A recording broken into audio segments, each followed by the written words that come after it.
The black girl told the billionaire, "My dad also has a crescent scar." And the truth was revealed. This story follows Kiana Brooks, a young black waitress who notices a strange crescent-shaped birthmark on the wrist of a billionaire during a gala. Her late mother once told her that if she ever met a man with that mark, she should remember him. That one sentence unearths 2 decades of hidden truth, love lost to fear, and a father-daughter bond denied by silence. Through raw dialogue, painful revelations, and a locket left at a grave, they begin the long walk back to recognition and healing. "Hi, sir. My father had the same birthmark. Right there." The words slipped out before Kiana Brooks could stop herself. The silver fork in Henry Langford's hand froze midair. He looked up, startled, not angry, just stunned as his gaze followed hers down to the inside of his left wrist. A faint, crescent-shaped birthmark barely the size of a dime rested on the pale skin there. He blinked once, then again. And then, he lowered the fork slowly, deliberately, as though trying to remain composed, while something in him cracked. The rest of the gala continued around them, laughter echoing across the banquet hall wineglasses, clinking smooth jazz, drifting from the live band. But at table 9, everything else fell away. Kiana immediately took a step back, gripping the glass water pitcher tighter against her chest. I didn't mean to disturb you," she said quickly. "It's just, my mom used to say if I ever saw a man with a birthmark like that right there on the wrist, I should remember it." Henry's assistant leaned toward him, whispering something sharp and professional, something to brush it all off. But he didn't respond. His eyes stayed on Kiana. She gave a stiff nod, her jaw locked, then turned and walked away toward the kitchen doors. She could feel eyes on her, some amused, some confused, most indifferent. She didn't care. Her hands trembled now that she was out of view. In the staff hallway, she leaned against the lockers, her breath shallow. Her supervisor barked something about professional boundaries and not disturbing VIP guests, but none of it stuck. All she could see was that mark on the billionaire's wrist. And the way he looked at her, not angry, not disgusted, recognizing something. Henry Langford sat through the rest of dinner in silence. He barely touched his food. His fingers occasionally drifted toward his wrist, brushing across the birthmark like it might burn him. He hadn't thought about Lila in years. But now her name echoed inside him like a stone dropped in a dry well. Lila Bennett. Savannah. 2002. The girl with the streaks of oil paint on her arms who painted on rooftops and kissed with her eyes closed. The one his father warned him would ruin his future. The one he let go without fighting. He never knew she was pregnant. She never told him. And he never looked. Now a girl with her eyes, her voice, her fire stood in front of him. And everything he thought he'd buried came rushing back. That night, Kiana sat on her narrow bed in her Southside Chicago apartment, staring at the worn photograph taped to the edge of her mirror. Her mother, Leela, at 21, in a hospital gown, holding baby Kiana. She reached into the drawer beneath the bed and pulled out a yellowed envelope. It was unopened, unaddressed, just labeled in soft handwriting. "If our daughter ever finds you." She unfolded the letter again.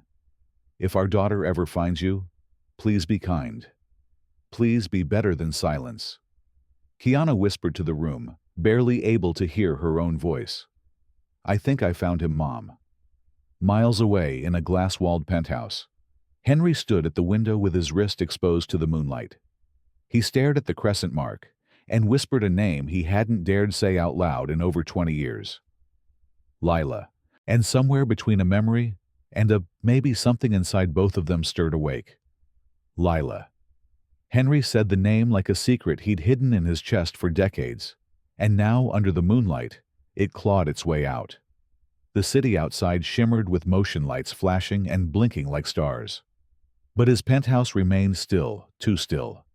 He sat in the silence, staring at that mark on his wrist, as though it might answer the questions he never had the courage to ask. He hadn't heard that name spoken aloud in 21 years. Not since the summer he walked away from everything that felt real and chose everything that looked right. Legacy, family name, control, and silence. Now a girl who looked like a younger version of Lila stood before him. Same fire in her voice. Same tilt of the chin when she was daring you not to look away. A girl who carried nothing of him, except maybe a mark that he once thought meant nothing. He rose from the armchair like a man climbing out from under rubble and reached for his phone. The next morning, Henry's longtime private investigator, Thomas Yates, a retired FBI agent who now lived on golf courses and bourbon, stepped into the 38th floor office of Langford Capital. "I need you to find someone," Henry said, sliding a folded piece of paper across the desk. Thomas looked at it. A name. A year. A photo clipped to the edge of an old obituary. "Lila Bennett," Henry said quietly. "She lived in Savannah. She died 8 years ago. Cervical cancer. Her daughter's name is Kiana." Thomas raised an eyebrow. "You're not asking for surveillance, I assume." "I'm asking for the truth," Henry replied. Quietly, carefully. No overreach. I need to know what I missed." Thomas gave a short nod. "You'll have it in 48 hours. But Henry didn't wait well. He spent the rest of the day in his private study, flipping through old emails, employee rosters, and even storage records. Somewhere in an old leather binder, he found the envelope still sealed marked "Return to Sender." Lila's handwriting. He opened it with hands that didn't shake this time. Inside was a photo. Lila barefoot, standing beside a slow, southern river, visibly pregnant. Her hands rested over her belly. Her smile was guarded, but unmistakable. Henry stared at the photo for a long time, then said aloud, as if trying to believe it himself, "She tried to tell me." Across town, Kiana sat at a cluttered kitchen table in Mrs. Harrington's apartment, where she'd lived since her mother passed. Mrs. Harrington, late 60s. Sharp eyes, even sharper memory stirred stew in a cast-iron pot, while Kiana absently poked at her soup. "He saw it," Kiana said softly. "The mark?" Mrs. Harrington asked without turning. "Yeah." He didn't say much, but his hand shook. "And when I walked away, I think he knew." Mrs. Harrington finally turned wooden spoon in hand. "Some men shake when they see a ghost. Others shake when they see the truth." Kiana looked up, her voice tentative. Did she ever tell you who he was?" "She said his name once. Henry. Never gave a last name. Just that he was going places fast. Then she showed me a magazine photo one day. Real estate guy, early 30s. Said, 'That's him. Kind eyes. Weak spine.'" "She never told me," Kiana murmured. "She didn't want you chasing a ghost child. Or hating one." "I'm not chasing," Kiana said. "But I do deserve to know where I come from. Don't I?" Mrs. Harrington sat beside her, eyes softer now. "You do. But just know this truth.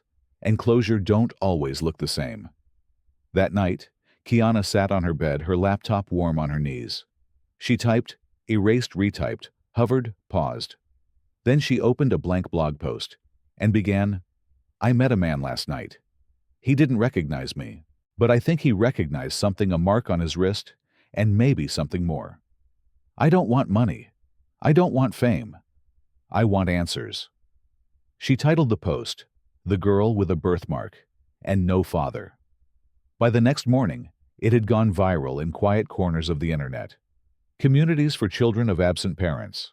Black art collectives. Think pieces on wealth, lineage, and responsibility. When Thomas returned with the full report, Henry devoured every page. Hospital records, death certificate, property records for a tiny apartment on the south side. And one last page, a recent photo of Kiana stepping out of a subway station, headphones and sketchpad under her arm. She didn't look like Lila. She moved like Lila. Shoulders slightly squared against the wind. Gaze focused. A quiet fight in her stance. Henry sat down slowly, the folder in his lap. The weight of every unopened letter, every silence he'd chosen settled into his chest like a lead vest. He reached for his phone again and left a message. "Miss Brooks, this is Henry Langford. I read your post. I'd like to speak with you. Privately. At your convenience. Kiana didn't respond that day, or the next. Instead, she rode the L train across the city, earbuds in, but no music playing. She ended up at the city library and found herself wandering through the microfilm archives. She didn't know what she was looking for until she found it. Savannah Gazette, July 2002. Langford Development announces Riverside Mural Project. In the corner of the photo, Henry Younger confident, flanked by officials. And behind him, barely visible, stood Lila, paint-smeared hand mid-wave. Her mother wasn't just present. She was part of the story. And yet, not mentioned, not credited, not remembered. Kiana's fingers tightened on the edge of the printout. All her life she thought he disappeared. But what if someone erased her mother first? The next morning, Kiana reopened her blog. She hit publish. And the world started paying attention. The blog post had only been live for 12 hours when it made its way to Henry Langford's inbox. No press, no legal team, just him alone in his study, the soft light of dawn spilling across his desk as he read the words over and over. I want to know if the man who built towers remembers the woman who painted on scaffolding. And if he doesn't, I want him to try. It hit harder than he expected.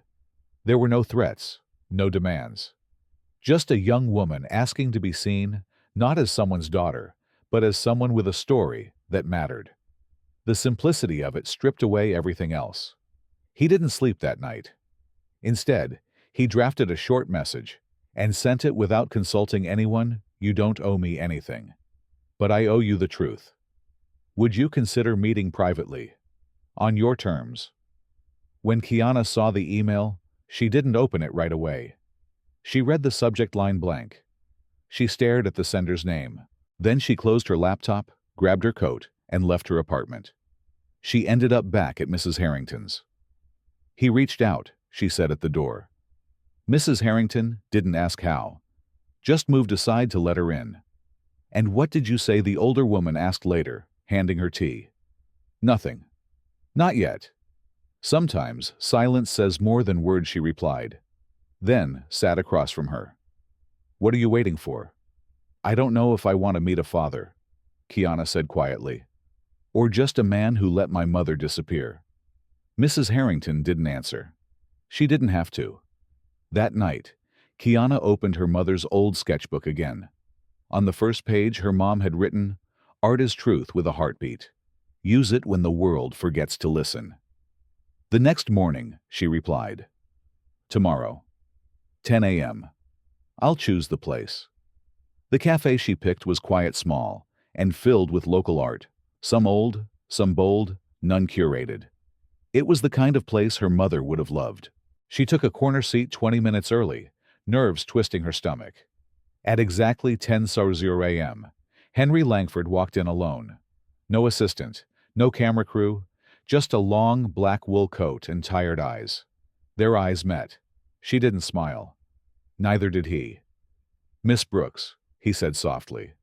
She nodded. "Mr. Langford." They sat across from each other. She didn't take off her coat. He didn't touch the coffee already waiting at his seat. He cleared his throat. "Thank you for agreeing to this." "I didn't do it for you," she replied. "I know." Silence lingered. It wasn't awkward. It was weighted, shared. A room full of unspoken things. "I read your blog," he said eventually. "Then you know why I'm here." He nodded. "You want answers?" "No," she said. "I deserve them." He looked away first. "I didn't know. Not until that night. You mentioned the birthmark. And I saw her. I saw Lila in your face, and I wasn't ready for that." "Did you ever wonder?" Kiana asked, not blinking. "In the early years." "Yes. After she left, I thought about it. Thought about her. But my life, my family. Don't," she cut in. "Don't make excuses." "You're right," he said. "I was a coward. And I will carry that the rest of my life." Kiana's throat tightened, but she held his gaze. "She painted you." Did you know that his brows lifted slightly? "My mom. Even when she was angry. Even when she hated herself for loving you. Every canvas was you. Memories you didn't earn." Henry's voice dropped. I didn't deserve them. She said you had kind eyes. Kiana added softer now. I didn't believe her. Not until now. He looked down. I would give anything to undo what I failed to do then. But I can't. All I can offer now is truth. Presence. Whatever you'll allow me. I'm not here for your money, she said. I believe you. I'm not here for your name. I know. I just want to know. Her voice caught, but she steadied it. Did you love her? Did you love my mother? His answer came without hesitation. Yes. More than I had the words for. More than I had the courage to show. She blinked fast. Her voice dropped to a whisper. And me? If you had known, would you have wanted me? He didn't speak. Instead, he reached into his coat pocket and pulled out a folded photo, creased and faded. He placed it on the table between them. Kiana leaned in.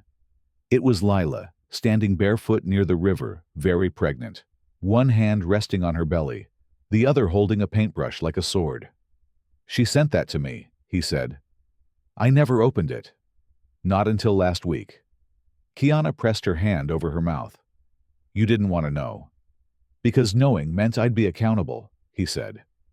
And I was a man too weak to face that. She studied his face, every line, every trace of years lived without her. I'm not asking for forgiveness, he added. I just want to be someone you can respect. There was a long pause. Then slowly, she reached into her bag and pulled out a sketch. It was aged, the edges curled. She placed it next to the photo. He picked it up, hands trembling.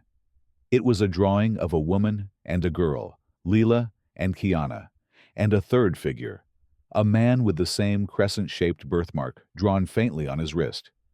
You drew this, he asked. I was 10. I didn't know what you looked like.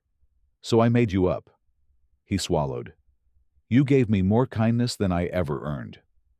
This isn't kindness, she replied, standing. It's memory. He rose too. Will you let me see you again? He asked. I don't know, she answered honestly. But I'll think about it. She turned to go, pausing at the door. I don't need a father. Never had one. But if you want to be someone I can respect. That'll mean more than biology ever will. And with that, she stepped out into the morning, leaving behind her drawing a faded photo, and a man finally stripped of silence. Henry stood motionless in the cafe long after Kiana left, her words echoing in the quiet. Be someone I can respect. He looked down at the sketch she'd left behind, childlike lines, faded pencil, the imagined figure bearing the same mark he'd worn his whole life, without ever understanding what it might mean to someone else. His fingers traced the faint outline of the crescent birthmark on the figure's wrist, the one he now knew she had drawn, hoping for someone who would show up. And he hadn't. Until now. He folded the drawing carefully and tucked it into the same pocket as Lila's photo. Then, he walked out into the street, the wind cutting cold across his face, though he barely felt it. Respect wasn't something he'd thought much about before. He was used to being feared, envied, listened to, but never questioned. Kiana hadn't just questioned him. She'd forced him to look in a mirror he'd avoided for 2 decades. By the time he reached his penthouse, he didn't pour a drink. He didn't turn on the lights. He went straight to the desk, opened the bottom drawer, and removed the 3 unopened envelopes Lila had once sent. One had already been opened last week, the one with the photo. Now slowly, he opened the second. Dear Henry. It began in delicate handwriting. If you're reading this, maybe you finally stopped pretending the past didn't matter. I wish I had been braver. I wish you had too. He read it twice. Then he opened the third. It was shorter, harsher, more tired. You never fought for me. But I hope you'll fight for her if she finds you. Henry leaned back in his chair, clutching both letters in his lap. He sat there until dawn bled into the skyline. When the office lights flicked on automatically at 7:00 a.m., he finally picked up the phone. Paul, he said into the receiver. I need to amend my will. There was a pause on the other end. Are we talking percentages or people both? Henry replied. There's someone I need to include. Her name is Kiana Brooks.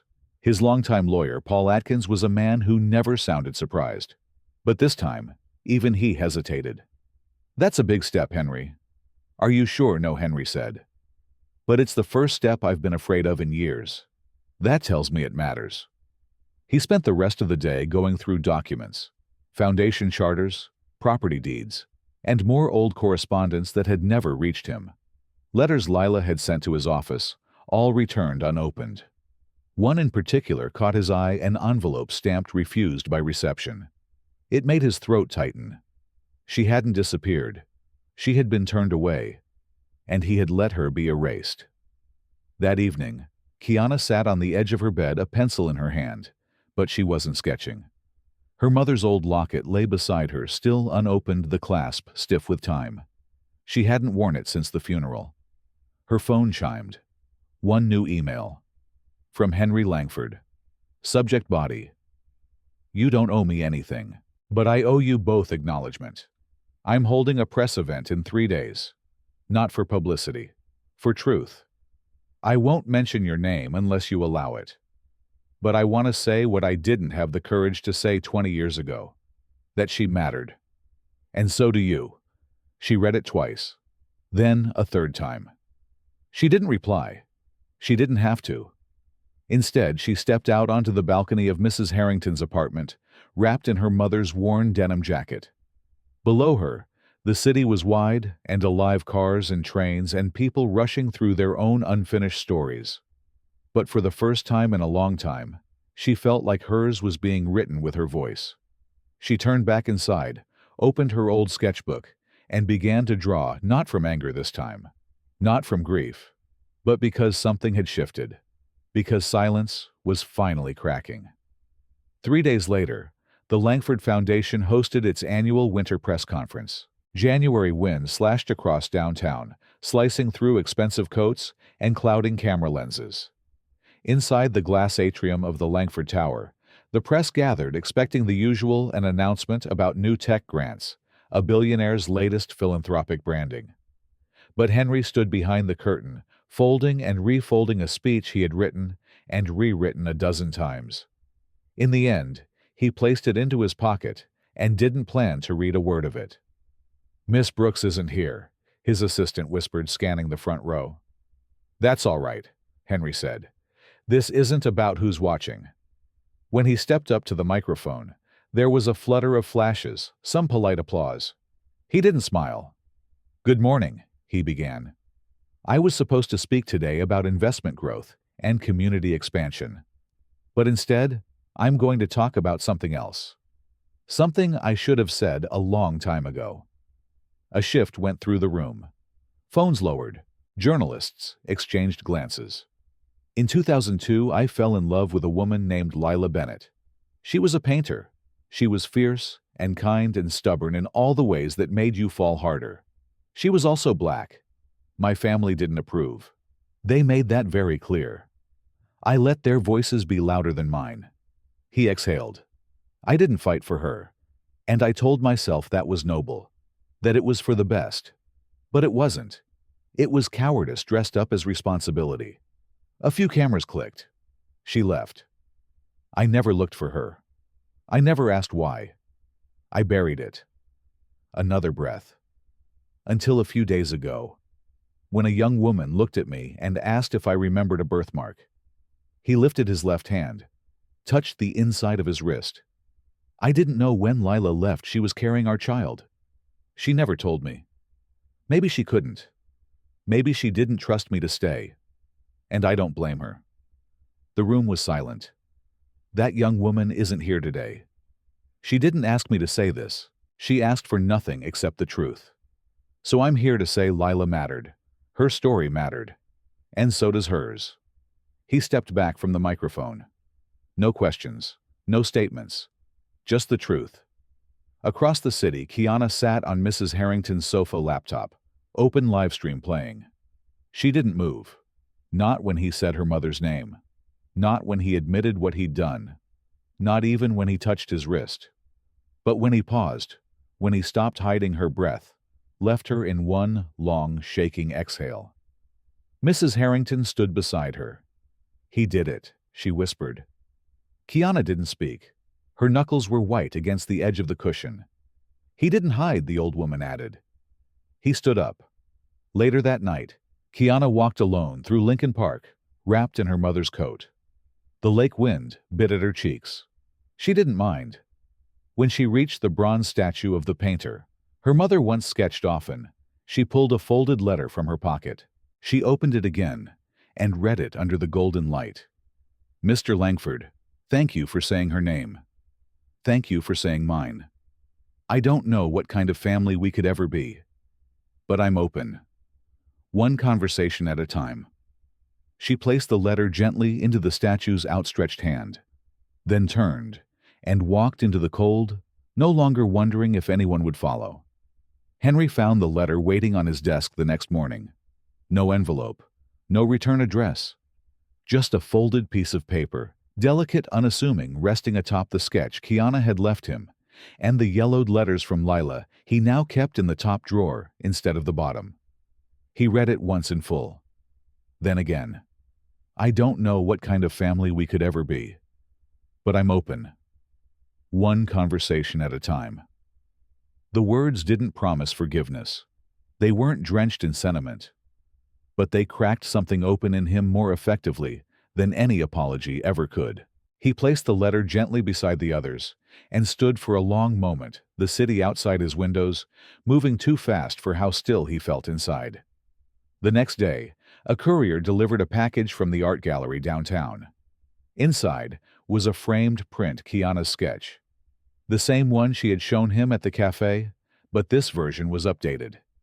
There were 3 figures now, a woman, a girl, and the man still with that crescent-shaped birthmark on his wrist. But this time at the bottom, she had added a caption in her handwriting, "We weren't lost. Just waiting to be found." He didn't hang it. Not yet. He just placed it on the shelf opposite his desk, where he could look at it when silence tried to take over again. Meanwhile, Kiana stood backstage at the downtown art gallery where she'd been invited to speak. The room buzzed with low conversation: artists, educators, community organizers, journalists. The banner above the stage read, "Legacy and Visibility Stories Unforgotten." Her palms were sweating. She wasn't used to wearing blazers or standing under spotlights. But someone had read her blog and reached out. "You have a voice," the director had said. "We'd be honored if you used it." She almost said no.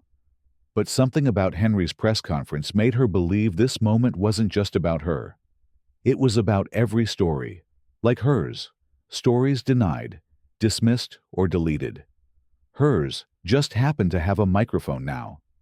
From the corner of the room, she spotted Mrs. Harrington, bundled in a vintage tweed coat, her eyes gleaming. A second later, someone else stepped through the side door. Henry Langford. No entourage, no cameras, no formal suit. Just a dark wool coat and quiet presence. He stood near the back, unsure if he was welcome, unsure if he belonged. Their eyes met across the room. Kiana didn't smile, but she didn't look away. When the moderator introduced her Kiana Brooks, artist and writer, she stepped up to the mic with more steadiness than she expected. "You've lived through a personal discovery that speaks to something larger," the moderator said, "about race silence and family. What do we risk when we let history go untold?" Kiana adjusted the microphone, glanced at the crowd, then at the man standing quietly in the back. "We risk turning people into shadows," she said. "Not just in public records or textbooks, but in our lives. We forget who gave us the shape of our nose, the rhythm of our voice, the strength in our backbone." She paused, inhaled slowly. "We pretend silence is safety, but it's not. It's theft." The room hushed. "My mother," she continued, "was erased. Not violently, just gradually. In omission, in letters not delivered, in names not spoken. And I grew up with that absence, like it was furniture always there, always in the way." She swallowed hard. "I didn't know my father's name until a week ago, but I always knew something was missing. And I believed for years that no one would ever fill that space. But then, someone remembered. Someone looked back. Not perfectly, not quickly, but truthfully. Another pause. I don't speak today to shame anyone. I speak because every child deserves to be known. Not just as someone's daughter, but as someone with a story that matters. And sometimes it takes 21 years and a single birthmark to begin telling it. The applause started small, then grew not thunderous, but full respectful, releasing something unspoken in the room. After the panel, Kiana stepped off stage and grabbed a bottle of water with hands still trembling slightly. She hadn't expected to see Henry again so soon, but he was waiting quietly near the refreshments table, holding a cup of black coffee he didn't drink. When she approached, he straightened. "You spoke like someone who knows herself," he said gently. "I'm trying to," she replied. There was a pause. Not tense, just real.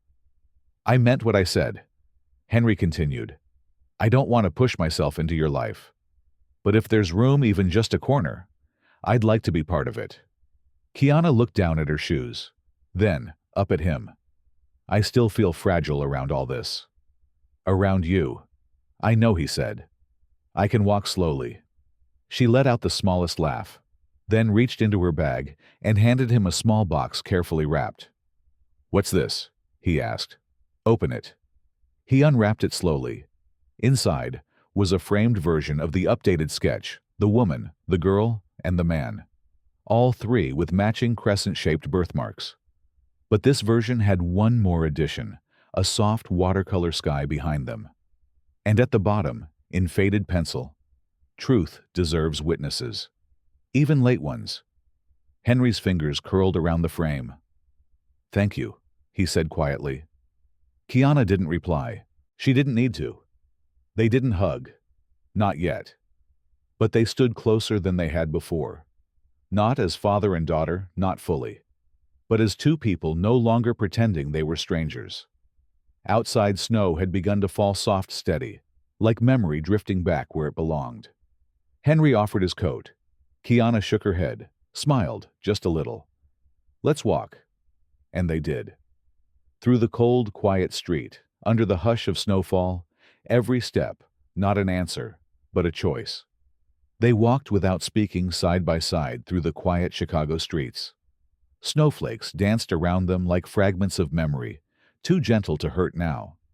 Kiana didn't know exactly what she felt. Defiance, relief, maybe even something close to trust. All she knew was that she didn't look over her shoulder. Henry walked beside her, not ahead, not behind. Just there. No promises had been made. No lines defined. But it was the first time in her life she didn't have to wonder whether someone would vanish once the silence settled back in. A week later, they were on a train to Savannah. She had insisted on taking the train. Said she needed the long hours to think, to feel the distance between who she'd become and who she used to be. Henry didn't argue. He brought a book he didn't open and a bouquet of white camellias she hadn't asked for. They barely spoke on the ride down, but she didn't mind the quiet. When they arrived, the southern air felt warmer than it should have for February, damp and fragrant. Savannah still smelled the same wet earthwood smoke, something old and beautiful and half forgotten. Kiana hadn't been back since Lila's funeral 8 years ago. Henry offered to call a car. She shook her head. "No," she said. "We'll walk." So they did. Through cobblestone streets and past wraparound porches with creaking rocking chairs. Every few steps, Henry looked like he wanted to say something. But he never did. And for once, Kiana didn't fill the silence either. Some things didn't need words. At the edge of Hillcrest Cemetery they paused. "She used to bring me here on Sundays." Kiana murmured, her voice quieter now. "Not just to visit my grandmother. She'd sketch the trees, the angels, the light on stone. She always saw what others missed." Henry replied, his voice barely above a breath. "She saw you once, when you didn't know how to be seen." They followed the gravel path until they reached the headstone, weathered, simple, slightly tilted from time. Lila A. Bennett, 1979-2015. She painted silence into color. Kiana knelt in front of it. Her fingers traced the engraved letters. She didn't cry. Not this time. The grief wasn't sharp anymore. It had settled somewhere deep, like the roots under their feet. Henry stepped forward and gently laid the bouquet at the base of the grave. Then, he reached into his coat pocket and pulled out a small velvet pouch. "I wasn't sure when to give this to you," he said, his voice breaking slightly. "But I think this is the right place." Kiana took it slowly. Inside was an oval-shaped silver locket, worn smooth by time. She opened it. On one side was a photograph Lila at 20 laughing wind in her hair, eyes bright. On the other was a small dried camellia blossom, still white, still intact. "She gave this to me," Henry said, "after our last night together. I never wore it, never opened it again until last week." Kiana ran her thumb along the edge. "She always gave people tiny pieces of herself," she whispered, like she was scared to give too much at once. "She gave me more than I deserved," he said. "Far more than I ever acknowledged." They stood there together, watching the wind stir the magnolia trees, letting the silence speak where words couldn't. "She never wanted to be anyone's burden," Kiana said. "Not even mine. When she got sick, she recorded voice notes. For me, just in case. Do you still listen to them?" "Not often. Only when I need her voice more than her advice." Henry looked at her. "I wish I had been there. For both of you." "You weren't," she replied. Not bitter, just honest. "But you're here now. And you're not hiding." He gave a slow nod. "I'm not." Kiana knelt again and placed the locket beside the flowers at the headstone. "I think she would have liked this," she said. "Not because it's perfect, but because it's real." They stayed until the sun dipped low and shadows lengthened around the stone. When they finally turned to go, Henry hesitated. "When I was young, he said my father told me that emotion was weakness, that dignity meant silence." Kiana glanced sideways. "Well, your mother proved him wrong, with every brushstroke she ever made." She held his gaze for a long moment. "You don't have to be your father," she said. "I know," he replied. "I'm trying not to be." As they reached the cemetery gates, Kiana paused beneath a blooming magnolia. Its blossoms had just started to unfurl, soft and fragrant. "I want to come back here," she said. "Every year. On this day." Henry nodded. "I'll come with you." She hesitated. "We'll see." Outside the gates, he handed her another envelope, this one handwritten. "What's this?" "Something I wrote before we left Chicago. It's not legal, not official, just words. Mine." She opened it right there beneath the tree. The handwriting was uneven, careful, deliberate. "Dear Kiana, I missed your birth, your first steps, your drawings on the fridge, your scraped knees and late-night fevers. I missed your first heartbreak, your laughter, your silence. I missed everything. But if you let me, I'd like to be here for what comes next. Not because I deserve it, but because I'm ready to earn it. One day at a time." She folded the letter and tucked it into her coat. "Let's get coffee," she said, surprising even herself. "There's a place 2 blocks from here. The peach cobbler tastes exactly the way she used to make it." Henry smiled. Not his usual practiced smile. Something smaller, warmer, led the way. They walked side by side down the quiet street. No flashbulbs, no press. Just 2 people, once strangers, now something else. Something still fragile, still unshaped, but alive. Above them, magnolia branches whispered stories the trees had never forgotten.